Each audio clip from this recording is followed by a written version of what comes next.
Really for us, it helps us defensively if we don't turn the ball over. When we have our spells, when we turn the basketball over, it puts another stressor on our defense.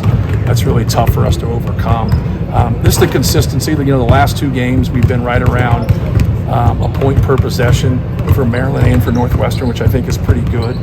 And we just got to try to build off of that. Is it their style, or is it their personnel, or was it us? You always go back and try to evaluate that as a coach. But I liked our effort. At times where our effort is good and our communication is not. And you just got to be able to communicate, especially from a prevention standpoint, to help you. Communicate after something happens, doesn't help you a whole lot. You're still behind the play. But just trying to get ahead of plays and communicate, I think will really help our defense. Just the way Rutgers is playing now, what's really working for them during this winning streak? More than anything, their overall toughness. They defend, they play hard, they rebound the basketball. Obviously, they're running a lot more stuff, and rightfully so, for Paul McKahey. He's more than just a distributor. He's a guy that's scoring the basketball in the mid-post. He's getting to the rim, he's getting to the free throw line, he's making threes, and he's passing. He's a great passer. So they're using him more, and I think that's really helped him because, they have a great 1-2 punch with Gio and Ron Harper Jr., and now you add another scorer like that to go along with Big Cliff's ability to score at the rim. And then McConnell is a guy that can break you down off the dribble. So they got a great starting 5, but their bench has also played better. So just across the board, everybody has played well for them. Is there any samples of them playing without Harper for an extended period of time that you could look at and see what kind of team they would be without him? Not really, but I know that we played them at their place without Gio Baker and they beat us. So I know that. And they had guys that aren't playing very much for him right now come in and bag. He had 12 in the game, and they had, Andre Hyatt. Those guys they're good players. They just don't play as much, as those starters, and they haven't had as much of an opportunity. But they showed when they got one against us the first time they played. So they will get, the utmost respect for us because we know how hard they play and we know how deep they are. They got a lot of guys they can go to if he ends up not playing. Assess for your team is from a toughness perspective now relative to where you were back in December? Well, obviously, you have more experiences and you play more, and you're going to grow as a team. We're just trying to get a consistent approach, I think, more than anything. And sometimes you can't rely on being at home to get you going. Getting you going, your crowd helps you when you play well. Your crowd is really non-existent if you don't play well. I think we saw that against Maryland. We didn't play that well, and they weren't into it like they normally are, but we didn't give them a reason to get into it. You got to be able to, have that mental toughness and get yourself ready. But no, I think we've made, strides in the area, but, we still got to, keep working. That's never something that gets completed. Your puzzle never gets completed there as a coach. You always want guys to guard better, rebound better, and to be mentally and physically tougher. To get to where you want to go, do you have to be a better defensive team? I think you're 97th. Yes, no question. I think we've had some moments at the end of games where we've gotten key stops and shown that we can get stops when they matter, but we haven't been consistent enough. That's why you see our numbers the way they are. At times it's just you knock out their action and then you just get beat off the dribble, or you give up an offensive rebound. They're we just got to tie things together and finish possessions. As someone who's staked his claim on defense and playing hard, does that make you crazy? Yes. It's a great team, but it makes me certifiably crazy. Certifiably crazy. Yes, when you work on one thing, and that's what I've studied the Big Ten for a long time, and it's been a man-to-man league, and the teams that can get really good at man-to-man defense are always going to give themselves a chance in this league. They just are. You see the teams that arise and look at Rutgers. Look how good Ohio State is. Look how good Michigan State's been. You can just keep going. You place Illinois in their man-to-man defense. It's tough to go against. Anybody that's gotten himself to the top of our league, Wisconsin, not just this year in the rankings. I'm talking people that consistently do it. They're great man-to-man defensive teams, and so that's what we got to work on. We got to be able to build on that. And at times, it's our concentration. It's not our ability to do it.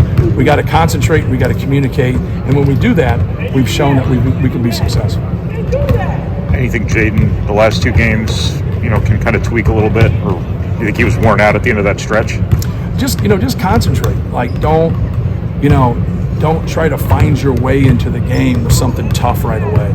You know, get an open shot, get a layup, get in the passing lanes and get a steal. Just start off on the right foot. You know, it's something I used to talk to Carson Edwards about all the time. Just start off with something that you're good at. Start off with something that's a high percentage play, because, you know, they're both like kind of the same way. Now they're streaky. When they get their head up like that, they're dangerous, because now the opponents, they don't know what to do when those guys are making good decisions, making threes, driving the basketball. You know, it's a recipe for success. You mentioned Cliff Amore a little bit already. He's been extremely consistent just throughout the year.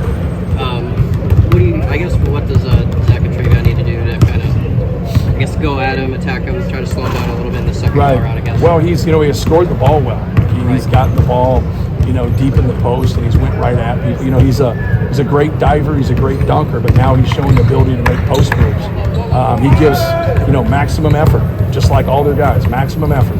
He plays hard, he runs hard. He's a great shot blocker, so you got to be physical with him and keep a body on him. If you don't, and he gets angles, like he'll start a fast break real quick. I should know the answer to this, but have you had a team like this before where you're so good offensively, putting up 82 points a game or whatever it is, but defensively just not quite right? Right. No, I haven't. No. Is this but I also, when we got in the tournament a couple years ago, our ability we scored 99 points in a Sweet 16 game. It was an overtime game, but we still scored 99 points. You are going to get against certain people that you're going to have to grind it out and defend. And then you're going to have to get against certain people that are going to score the ball, and you're going to have to be able to put up points too. So there's two ways of looking at it. As a coach, you want to be really good at both, right? And sometimes you're more one than the other, and obviously we're more one than the other now. But I think once you get into the tournament, you're hoping that, like, now those key stops that we've been able to get in some of these games late, we can do that more consistently, through the whole game. And you're also hoping you're a tougher cover, once you get into the tournament, because everybody goes against the same people in their conference, and everybody knows what you're doing. And now once you get in the tournament, it's a little bit different. Doesn't mean you're going to win. You just hope that's your advantage. What makes Gio such a tough cover when he's feeling it? His confidence, how shifty he is. He's so good at his crossover and his step back. He really puts you in a bind when he gets it going. Now it's almost like he can have 2 field goals the whole game, and all of a sudden Risey hits one, he's automatically hot. Or the rest of the world has to hit 3 or 4. He just needs that one basket to get his head up and get going. But, you have to stay down with him. You got to take up his space. But you also got to contest high. But if you leave your feet or you don't have discipline, he's going to draw that foul, he's going to get to the free throw line, or he's just going to simply lose you. My last defensive question, I promise. Why isn't this team better defensively? What's missing? Our communication and our concentration. Those are the two things to me. When we communicate and we concentrate, and see, the one thing that happens is when you do your job, you keep your defense connected. And right as you break down, now the other guys on the floor don't know what's going on. You've lost that, connectiveness that you need as a defense. But if you communicate and you talk, and now you're able to work your way through those things and not have those breakdowns. Anytime you're behind plays, they're going to score, you're going to foul them, or you're just going to pray that they miss. When you get against good people, you can't get behind plays. So we got to do a better job of just communicating and staying connected. Last one. That was the last one. You got the treasure day off on Thursday. The players did. Yeah. As you come back, you notice any difference in them at all? It seemed like they had, a little bit more pop, like better. Just 23 days of a day off is a long time. And but we only had one loss in that stretch. It was a bad one, but it's still one loss. If they had hit a 40-footer at the buzzer, it still would have been one loss. So just being able to kind of get in a routine, because that is your normal routine. Practice 2 days, play a game, practice 2 days, play a game, take a day off, and then do it all over again. Now you get your tough week, then the next week you got to try to get 2 days off before, 2 days off. We got stuck. We're going to have a long stretch, but with our COVID game against Michigan, that made that streak even longer as we had to make that next game. But everybody's going to have a tough one in there. We just had a 16-day one and a 23-day one. So we've had the 2 longest ones, in our conference. And so we're 1A and 1B with that. But I think it can also make it, as you can kind of regroup a little bit, if that's the right word. I think it can make you stronger and make you tougher. Just having to battle through things. It's hard enough just to play Big Ten opponents, but that's another challenge for us, that we got to be able to, look at that and say, hey, like this can really help us and allow us to be mentally tougher going forward. Maybe it'd be the right time to ask the question. Learn anything about your team during that stretch? Or is that something that maybe comes later? I think it comes later. What we learn from that should hopefully make us stronger, but we'll see.